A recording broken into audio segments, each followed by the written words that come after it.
I saw him working, I saw him fighting, I saw him driving, I saw him learning any new thing.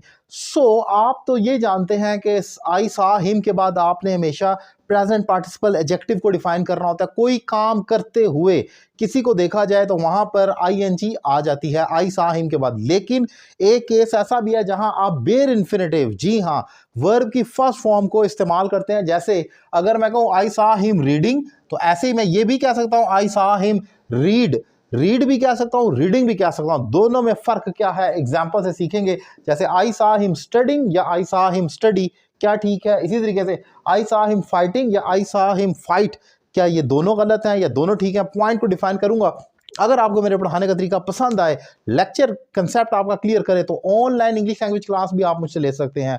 Pakistan में है, पाकिस्तान से बाहर किसी भी जगह से एक रीजनेबल फी पे करके मुझे ज्वाइन करें।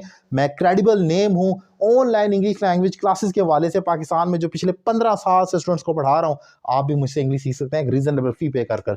टॉपिक है कि डिफरेंस क्या है, आई सा हिम स्टडिंग कहना है या आई सा हिम स्टडी कहना है।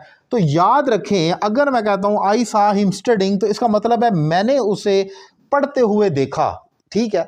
यानी कि जब मैंने देखा, इस टाइम उसके हाथों में किताब थी, वो पढ़ रहा था, जो भी स्टडी कर रहा था, लेकिन फिर मैं चला गया। आमतौर पर स्टडिंग का मतलब है, जब मैं कहता हूं आई सा हिम स्टडिंग का मतलब मैंने वक्ती तौर पर उसको देखा और फिर मैं ऑब्वियसली चला गया वहां से। लेकिन अगर मैं कहता हूं आई सा हिम स्टडी, स्टडी यहां पर बेयर इन्फिनेटिव शो करेगा कि मैंने बड़ी देर का एक्शन देखा, जब तक उसका प्रोसेस या जो एक्शन है वो खत्म नहीं होगा, मैं वहीं पर रहा। आई सा हिम स्टडी, मैंने उसे पढ़ते हुए देखा, लेकिन मैं वहीं रहा जब तक वो पढ़ता रहा और फिर एंड होगी स्टडीज या जो भी है, फिर मैं चला गया। दोनों ग्रामेटिकली दुरुस्त हैं, लेकिन एक माइनर डिफरेंस के साथ। इसी तरीके से अगर मैं ये कह देता हूं आई सा हिम फाइटिंग, मैंने उसे लड़ते हुए देखा, यानी कि वो जब मैं गुजर रहा था तो वो फाइट कर रहा था, किसी से लड़ रहा था, फिर मैं आगे चला गया। उनका जो मर्जी मसला हल हुआ नहीं हुआ मुझे गर्ज नहीं, मैंने तो लड़ते हुए देखा, उसके बाद मैं सीन से हट गया।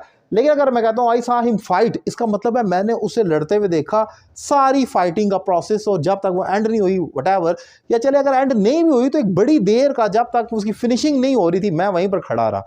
तो ये डिफरेंस है दोनों में, जब आपने कहना है फाइटिंग या फाइट।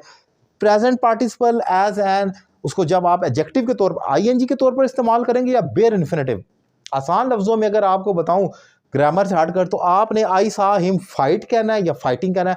फर्क बताया, आईएनजी तब लगता है जब आप थोड़ी देर का शो कर रहे हैं, मैंने उसे एक्शन करते हुए देखा और उसके बाद मैं गुजर गया। लेकिन अगर आप कहते हैं आई सा हिम फाइट, इसका मतलब है मैंने उसे लड़ते हुए देखा और मैं खड़ा रहा, देखता रहा, ऑब्जर्व करता रहा, पूरा अपनी तसल्ली करने के बाद मैं वहां से रिमूव हुआ या हटा। सो ये डिफरेंस है दोनों में। कोशिश की आसान करके डिफाइन करूं, ज़्यादा कॉम्प्लिकेटेड ना करूं। एक एग्जांपल आपके लिए छोड़कर जा रहा हूं। अगर मेरा भाई इस टाइम टीवी देख रहा है और मैं उसके पास उससे गुजर रहा हूं, और मैं क्या बोलूँगा वहाँ पर कि आई सा माई ब्रदर वॉचिंग टीवी या आई सा माई ब्रदर वॉच टीवी।